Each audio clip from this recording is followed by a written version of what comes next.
Edi Rama dhe Sali Berisha japin mesazhet e fundit fushatës, dy liderët politiku bëjnë thirrje migrante që të votojnë 11 maj.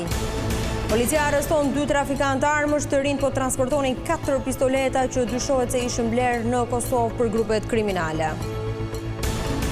Sot mbrëmje 12 e Ferma VIP në Vision Plus, televotimi shpall konkurentin më të preferuar për publikun, ndërsa pritet edhe zgjedhja e drejtuesit të ri.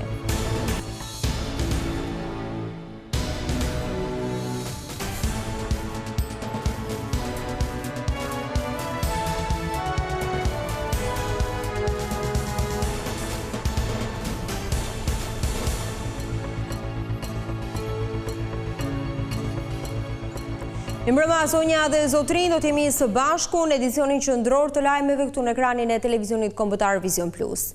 Edi Rama u bëri thirrje shqiptarëve në diasporë që të mos hezitojnë për të dërguar votën e tyre. Rama tha se diaspora duhet i bashkohet dallgës kuqezi për Shqipërinë europiane. Ndërkohë në Parkun Olimpik të Tiranës, socialistët do të mblidhen pas pak në takimin e fundit të fushatës elektorale. Kështu duket Parku Olimpik në Tiranë në pritje të organizimit mbyllës të fushatës elektorale të Partisë Socialiste në orën 19:30. Me flamuj kuqezi dhe yjet me simbolikën e Bashkimit Evropian, kryesocialisti Edi Rama pritet të përcjellë sot mesazhin e fundit të qytetarëve shqiptar në kërkim të një mandati të katërt me pretendimin se Shqipëria do të jetë pjesë e Bashkimit Evropian, ndërsa më herët rikujtoi edhe një herë votuesit e diasporës.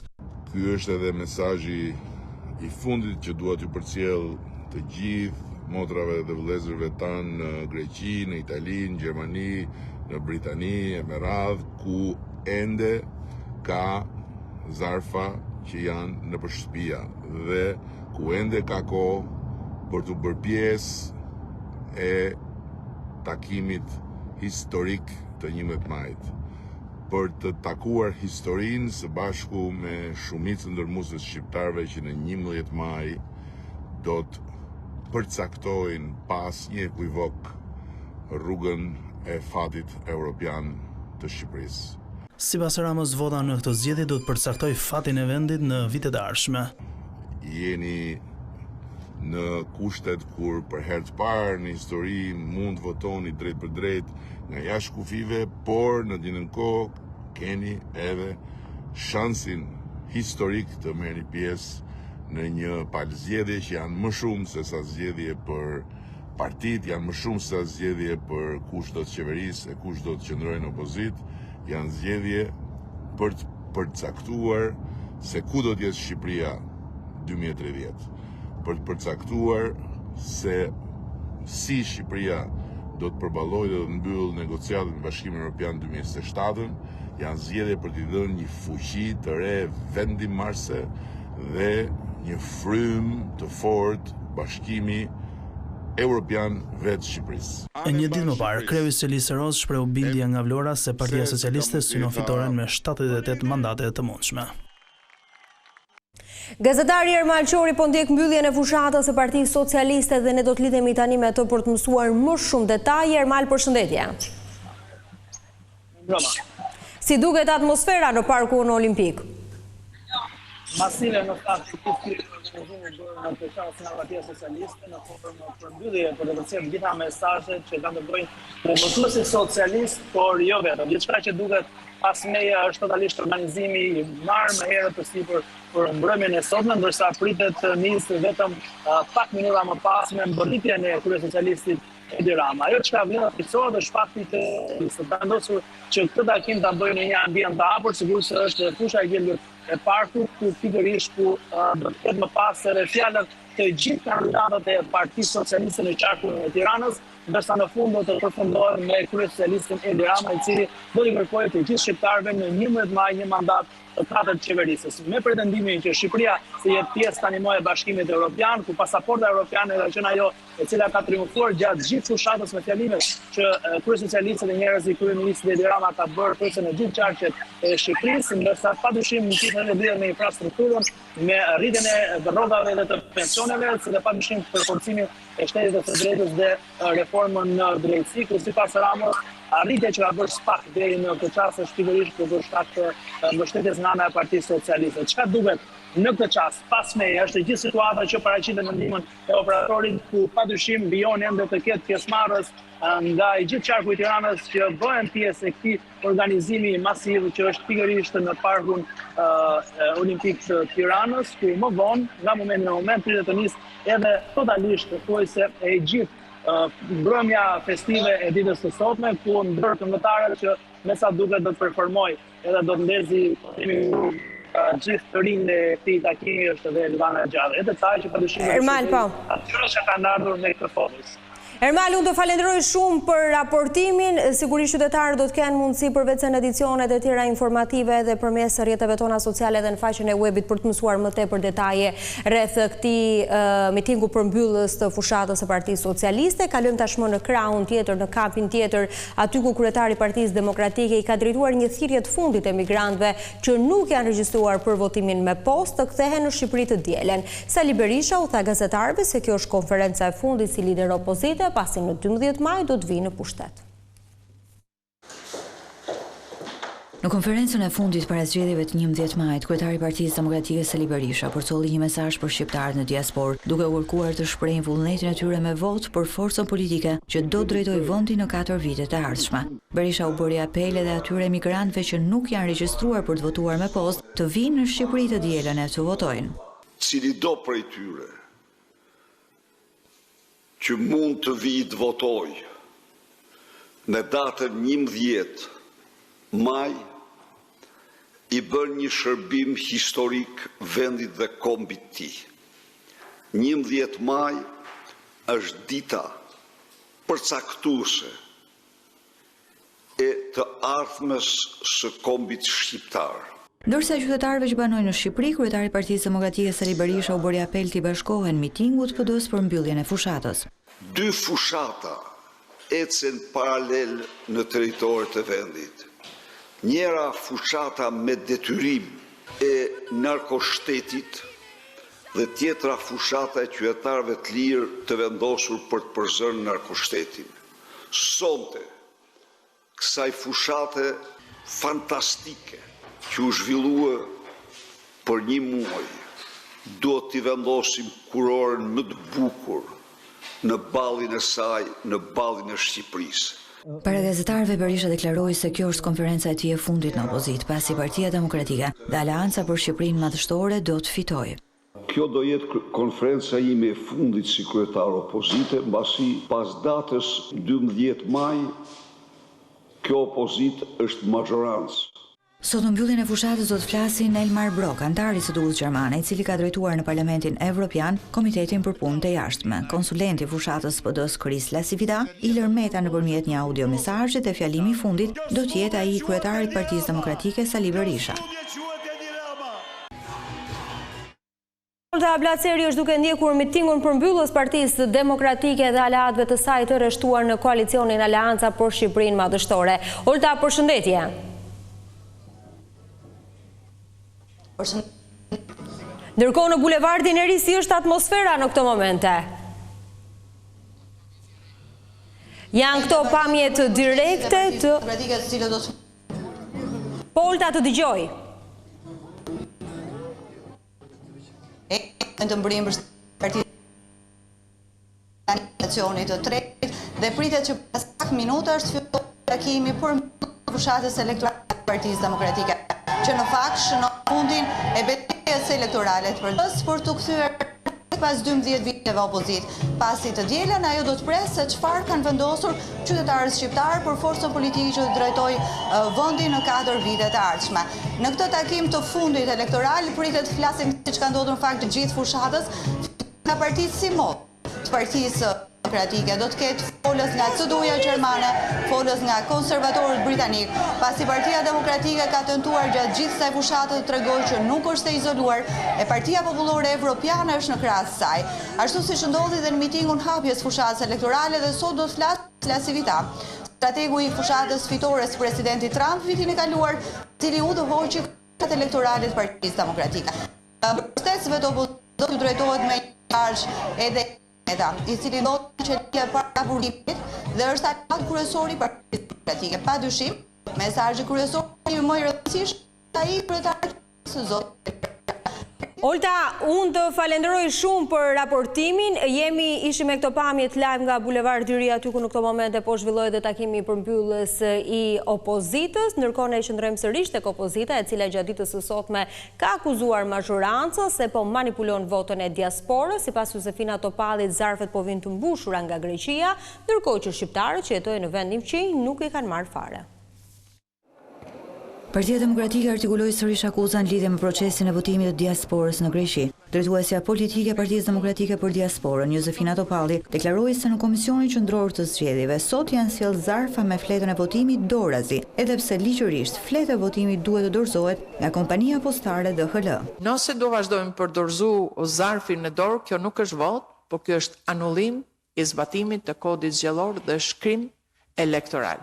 Partia Demokratike përsëriti kërkesën që vota e shqiptarëve në Greqi të trajtohet më vete për shkak të parregullsive, të cilat sipas saj kanë ndodhur në vendin fqinj.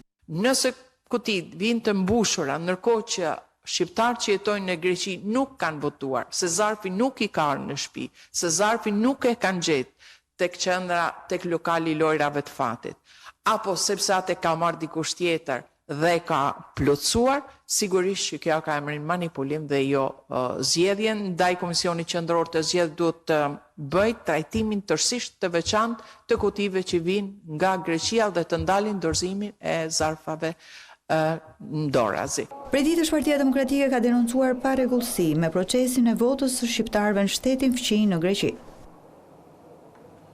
Kryebashkiaku i Tiranës Erion Velia nga qelia ku ka bërë thirrje qytetarëve që të marrin pjesë në zgjedhjet e 11 majit dhe të votojnë Partinë Socialiste. Në një postim në Facebook, Velia i thotë se vota në 11 maj nuk duhet të jetë një vot kundër Saliut apo parazitëve të dalë nga barku i PD-s, por një vot për punën, për shpresën, për transformimin. Ai e mbyll statusin e tij me një ftesë për të votuar Partinë Socialiste dhe Edi Ramën.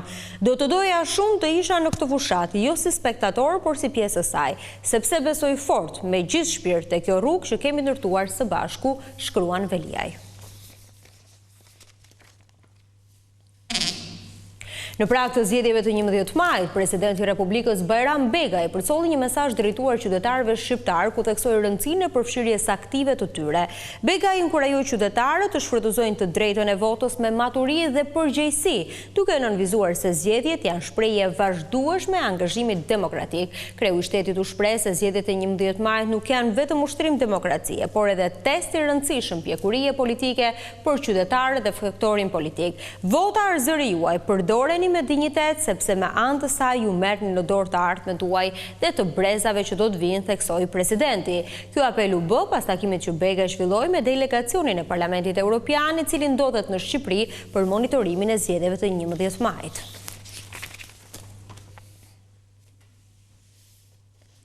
Prokurorët e SPAK po verifikojnë pajisjet e sekuestruara mbrëmjen e së njëjtës në qarkun e Shkodrës. Aksioni u zhvillua në ndyshimin se personat të caktuar po siguronin vota kundrit shumave monetare. Operacioni premtimi i së njëjtës, i pari që goditi drejt për drejt krimin elektoral, vuri përpara përgjegjësisë penale 6 persona të angazhuar politikisht në Shkodër. Menjëherë pas shoqërimit në polici, atyre ju gjetën lista me emra qytetarësh, dokumente të ndryshme, një shumë parash, tollona karburanti dhe ju sekuestruan 7 celular. Dyshimet janë që ata po blinin vota për llogaritë të PSD-s së Tomdoshit. Mirëpo, diçka e tillë kjo forcë politike e ka përgënjeshtruar. Drejtimi i gishtit ndaj Partisë Socialdemokrate nuk është asgjë më shumë se sa sulmi drejt për drejt ndaj tyre, shkruan zyrtarisht ky subjekt politik. Pas shoqërimit në polici, ata u lanë të lirë, por hetimi për ta po vijon. Kontrollet janë intensifikuar në të gjithë zonën e Shkodrës. Në malësi të madhe, Barbullush, Bushat, Mie dhe Vau Idejës, ndërsa zhvillimet u përcollën në terren edhe nga krye prokurori i SPAK Altin Dumani, që zhvilloi një sër takimesh. Më pas ai u zhvendos edhe në Lezhë në një takim me task forcën e krijuar prej institucionit të drejtuar prej tij. Kontrolle janë bërë edhe në Elbasan e Vlorë, ndërsa pritet të shtohen edhe në 2 ditët e fundit të mbetura nga zgjedhjet parlamentare. Qeveria shqiptare ka miratuar këtë të premte një vendim që fal të gjitha gjobat dhe masat administrative të pa ekzekutuara nga qytetarët dhe bizneset në periudhën nga 1 janar 2015 deri në 30 nëntor 2024. Vendimi përfshin masa të vendosura nga institucionet si IKMT, AKU, Inspektoriati Shëndetësor, Policia e Shtetit dhe ajo bashkiake. Falja përfshin ndër të tjera ndërtimet apo ndërhyrjet pa leje për banim apo bujqësi në zonat rurale apo shkelit e masave gjatë pandemisë. Nëse pas këtij afati ndonjë qytetar apo subjekt rezulton ende me gjobë që përfshihet në këtë falje, mund të kërkojë fshirjen e gjobave dhe në rast refuzimi mund të takimojë vendimin në gjykatë.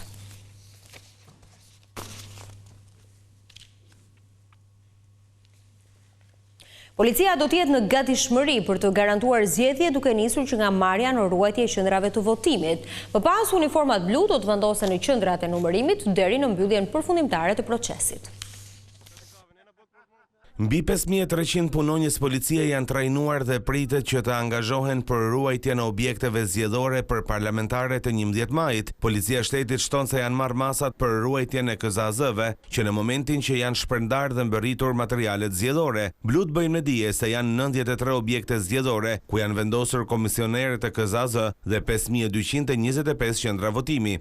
Shërbimet e policisë janë të planëzuara me ruajtje në objekteve që do të shërbejnë si qendra votimi, do të instruktohen ditën e shtunë paraditja dhe më pas do të shpërndahen në qendrat ku janë të planëzuar me shërbim. Ditën e diel, që është dita finale, me dorëzimin në mëngjes të objekteve që shërbejnë si qendra votimi, punojësit dhe policisë do të tërhiqen nga vendngrumbullimet e përcaktuara dhe do të rikthehen për të bërë shoqërimin e materialeve zgjedhore në drejtim të KZAZ-ve në orën 19. Policia shton se ka në monitorim të gjitha qendrat e votimit në rast se do të ketë kërkesa për ndërhyrje, si pasojë e përplasjeve ose anomalive që mund të lindin me subjekteve politike. Në përfundim të procesit të votimit, uniformat blu do të zhvendosen tek qendrat e numërimit të votave. Më datë 11/5/2025, në orën 18, shërbimet e policisë do të marrin në ruajtje të gjitha objektet e VNV-ve, ku do të bëhet numërimi i votave dhe shërbimi do të vijojë deri në përfundim të gjithë procesit. Sipas policisë janë referuar në prokurorinë e përgjithshme dhe në SPAK 37 raste për krime zgjedhore, ndërkohë blut apelojnë qytetarët që të denoncojnë rastet kur atyre ju ofrohen shuma parash në këmbim të votës.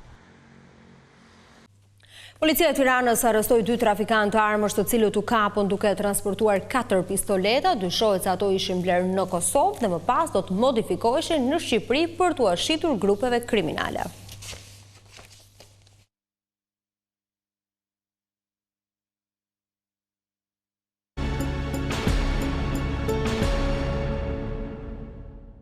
Shkojmë me informacionet tona tashmë në Kosovë, aty ku Kuvendi kaloi një tjetër seancë pas një rezultat sa i takon konstituimit. Opozita është e vendosur të mos e votojë kandidaturën e vetëvendosjes, ndërsa Albin Kurti vijon përpjekjet për një marrëveshje politike. 3 muaj pas zgjedhjeve parlamentare të 9 shkurtit, situata politike në Kosovë mbetet në udhkryq. Seanca e 13 radhazi për konstituimin e kuvendit që u mbajt këtë të premte dështoi me të gjitha palët që vijojnë me qëndrimet e tyre të pandryshuara. Sigurisht se në seancat e fundit, edhe këtë herë kryesuesi i seancës Avni Dehari kërkoi formimin e një komisioni për mbikëqyrjen e votimit të fshehtë për kryeparlamentar. Propozimi nuk i mori votat e mjaftueshme dhe seanca u ndërprer për të vazhduar pas 2 ditëve të dielën në mëngjes. Lëvizja vetëvendosje bën me faj opozitën për bllokimin e procesit. Nuk ka asnjë arsye për ta vazhduar bllokadën, mundësitë janë për ta zhbllokuar që sot, ishin për ta zhbllokuar që sot, mirë po nuk u shfrytëzua, madje u shfrytëzua foltorja e kuvendit edhe për dhënë deklarata që edhe në vazhdimsi do të vazhdojë të mbetet e bllokuar. Ndërsa partitë e tjera kërkojnë nga vetëvendosje të ndërrojë emrin e Albulena Haxhiut me një propozim më konsensual për kryetar të kuvendit. Për insistimin që të dalim nga blokada cilën na ka sjell partia e parë dhe të zgjedhim kryesinë e kuvendit duke përfshirë kryetarin e kuvendit përmes propozimit të një kandidati apo kandidateje që vërtet e merr shumicën e votave, sepse zonja Haxhiu tashmë 13 herë po dihet që as nuk i ka e as nuk do t'i ketë. Ndërkohë, paralelisht vijojnë edhe diskutimet për ndonjë marrëveshje politike mes palëve, megjithse edhe një gjë e tillë deri më tani duket e vështirë. Lidhja Demokratike e Kosovës, e cila doli e treta në zgjedhje, ka refuzuar ftesën për bashkëqeverisje të lëvizjes vetëvendosje dhe në vend të kësaj ka kërkuar formimin e një qeverie tranzitore. I hapur mbetet gjithashtu edhe opsioni që vendi të shkojë sërish në zgjedhje.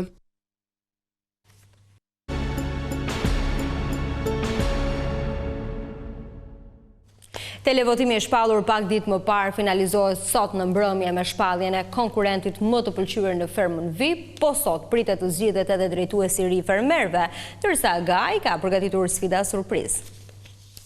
Shoni o Në fermën e vipave, çdo ditë që kalon shton tensionin dhe rrit intensitetin e lojës, ndërsa garuesit përballen me sfida të reja dhe dinamika gjithnjë më të forta. Marrja e drejtimit të punëve në fermë nga ylli, pas zgjedhjes së tij nga Ron i eliminuar i spektaklit të SHN-s, ka sjellë reagime të ndryshme në radhët e fermerëve. Megjithatë, ylli është treguar i kujdesshëm duke ndarë detyrat në mënyrë të barabartë dhe të drejtë. Pavarësisht rivalitetit dhe dinamikës së lojës, qëllimi kryesor mbetet i pandryshuar.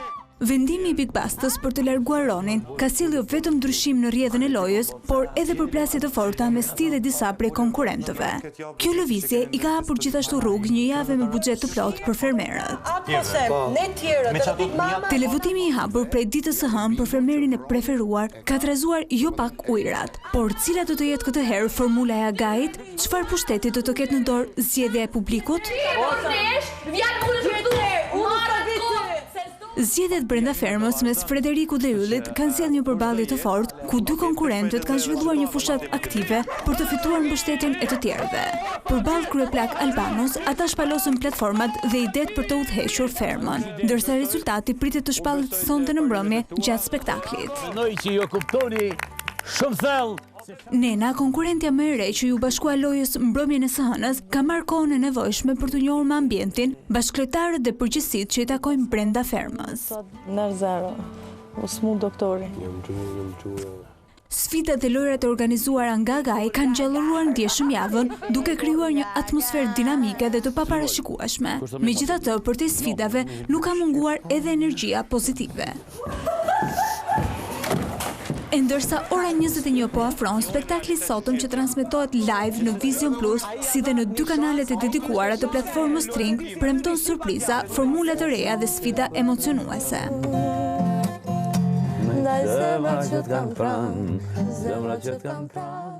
Zonja dhe zotrin, kjo është e gjithçka përgatitur për edicionin qendror të lajmeve. Bashkë ndajemi këtu, miropafshim.